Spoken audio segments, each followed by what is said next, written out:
Ce 16 juin 2023, le corps de Karine Esquivillon a été retrouvé après les aveux de son mari Michel Pial.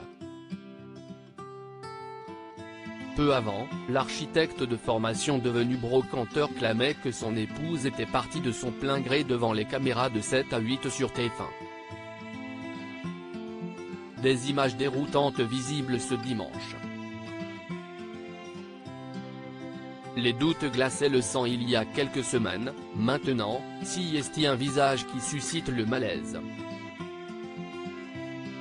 Il s'agit de celui de Michel Pial, le mari de Karine Esquivillon est passé aux aveux durant sa garde à vue dans la nuit du 15 au 16 juin 2023. Dans le numéro de ce dimanche 18 juin 2023 de 7 à 8 sur TF1, figure une interview de cet homme réalisée au mois de mai, durant laquelle on peut observer non sans effroi son aplomb concernant la disparition de son épouse. Affirmant être du côté des gendarmes qui l'attendaient avec impatience pour comprendre ce qui était arrivé à son épouse, Michel Pial avait dit comprendre que de nombreux soupçons pèsent sur lui, car si est le scénario classique, je leur ai dit, allez-y. Pas de problème. Je n'ai rien à me reprocher.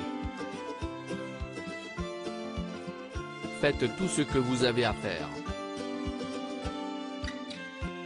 Durant 3 mois, sa femme a été portée disparue, et les regards se sont rapidement tournés vers lui.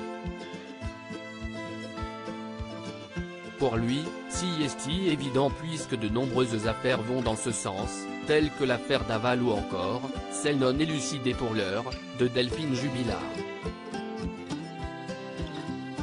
Avant d'avouer le meurtre de sa femme, Michel Pial faisait croire à une disparition volontaire de Karine Esquivillon.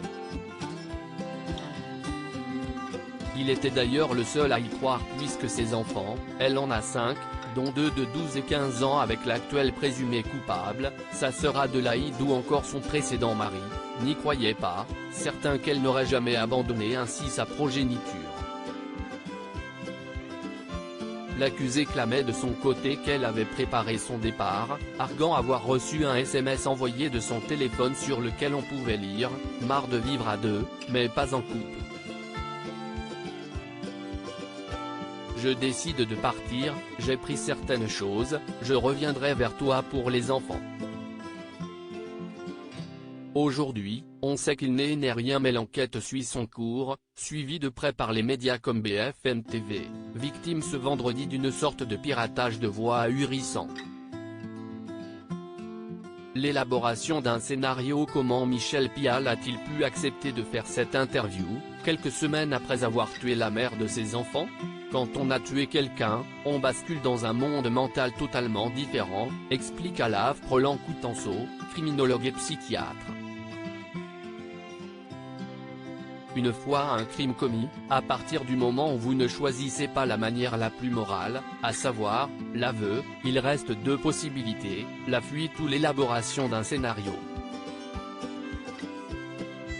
Dans le cas du scénario, une fois le premier acte posé, la personne se retrouve prisonnière de l'histoire inventée et la complète au fur et à mesure, déroule le psychiatre.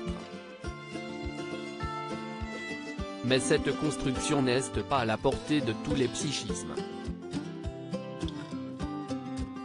La plupart des criminels sont affectés par leur acte et attendent dans une relative passivité, selon le docteur Coutanceau. Être capable comme si de rien n'était de participer à la construction d'un scénario alternatif est plus difficile pour le psychisme, et il faut pour cela un peu d'égocentrisme. Ensuite, le sujet devient pris au piège de son propre mensonge.